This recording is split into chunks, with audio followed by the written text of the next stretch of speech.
in Sinaloa, for example, if you've been given the green light to go into the cartel, the territory controlled by the cartel, to talk to cartel members, and it takes weeks, months, sometimes years to get that access. Once we're under their protection, we're under their protection. Like, we have their protection to be there. But then certain things happen. Like, we were filming in Sinaloa once, and we were filming these sicarios, and they had their walkie-talkies. And so they're communicating with the whole group, and they know everybody that comes in and out of their territory. And suddenly they started panicking because the Marines had a helicopter coming their way. And the Marines in Mexico are known to shoot first and ask questions after.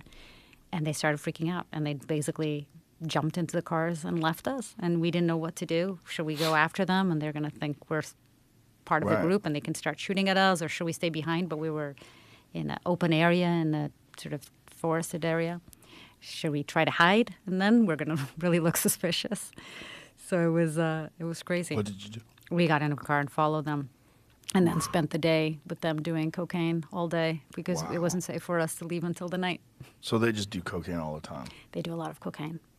And funny story, my director of photography, Fred Manu, who was a director of photography for Bourdain on Parts Unknown before, and we were filming the scene, and we driven into the Sierra Madre Mountains, and then we had to walk for a mile or two to a place where they felt comfortable showing us their guns, and they were going to start shooting, and they would give us the interview of why it was the story about the American guns flowing down south and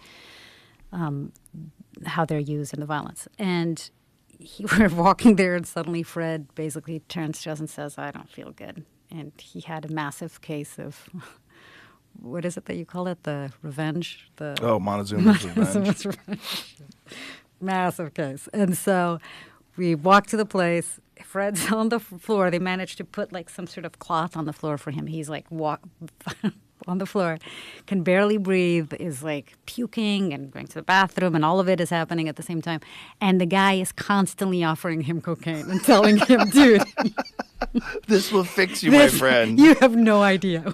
Do this. I am telling you." Fred did not take the cocaine. But, would the cocaine have helped him, he thinks? He was absolutely sure the cocaine would have helped him. I don't know. What if it did? Yeah. What if that's the cure? What else was in the cocaine? We don't know. Well, these guys are probably getting pure cocaine. Oh, yeah. I'm sure. I mean, why would they cut it? And they're snorting it all day long. Oh, my God. And then it wasn't actually a very good idea for us to stay with them for so long. It was a learning lesson for all of us, because that night we were filming with them in a bunker where they kept a lot of their guns.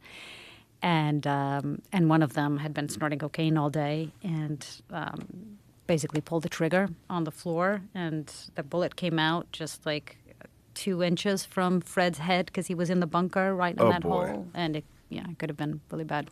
Oh, Jesus. Yeah. So don't coked up spend sicarios a lot of time with coked up in sicarios. Mexico. Oh, my goodness. Yeah. And how often are those guys killing people? Oh, very often. They also told us all. So they're not considered assassins per se. They're sicarios. They're hitmen, right? Because they're not.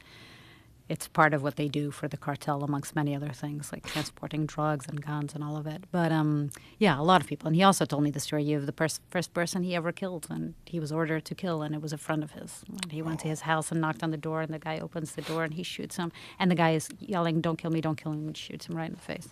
Oh, boy. Yeah. Terrible. That's all what happens when you make drugs illegal, because then the criminals are selling them. Yeah.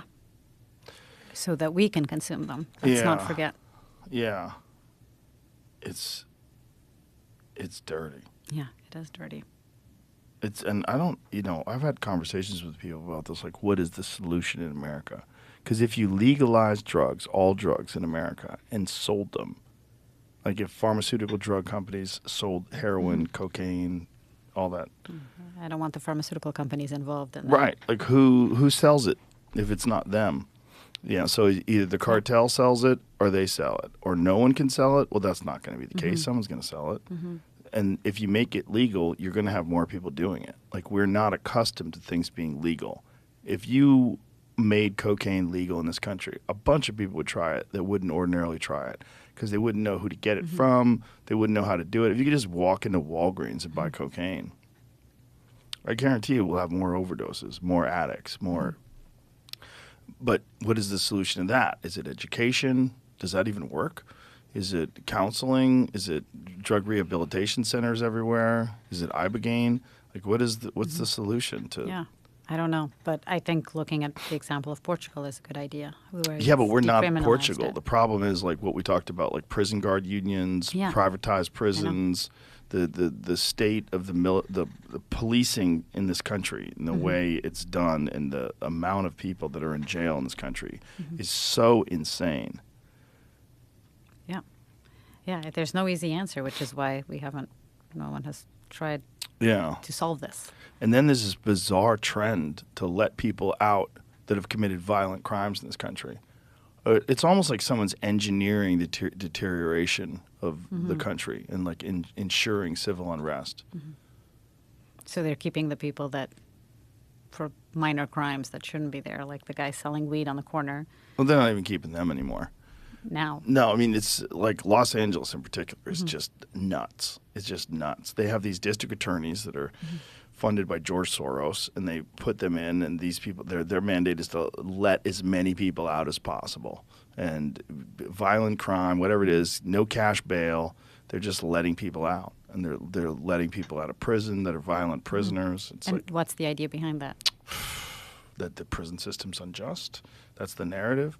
But the end result is people are unsafe because you've already created this environment with prisons and with a lifetime of crime. These people they're habitualized. They're criminals. And then they've committed violent crimes, and then you let them right back out on the street. Right. Yeah, it's wrong. I don't know enough about it. But I do think that we tend to look at the problem the other way around. I think that we tend to look at how to try to stop the problem when it's already a problem without actually tackling the root causes of what is Sure. happening and why it's happening, right? Yeah, we've talked about that many times on this podcast. Like, if you wanted to solve the root cause, you would clean up in inner cities. That's what you would do. You'd take these crime-ridden, drug-ridden, gang-infested communities, and you'd invest in a massive amount of money and resources into fixing and rehabilitating them. Yeah. And the money that we have spent just in the Ukraine war could have done that many times over in this country. And they've not lifted a finger to stop it. It's almost like there's a formula to ensure control and power, and you need a certain amount of crime and violence. You need a certain amount of people in prison. You need a certain amount of despair in the inner cities to ensure that people don't rise up and figure out the system and realize they've been screwed over.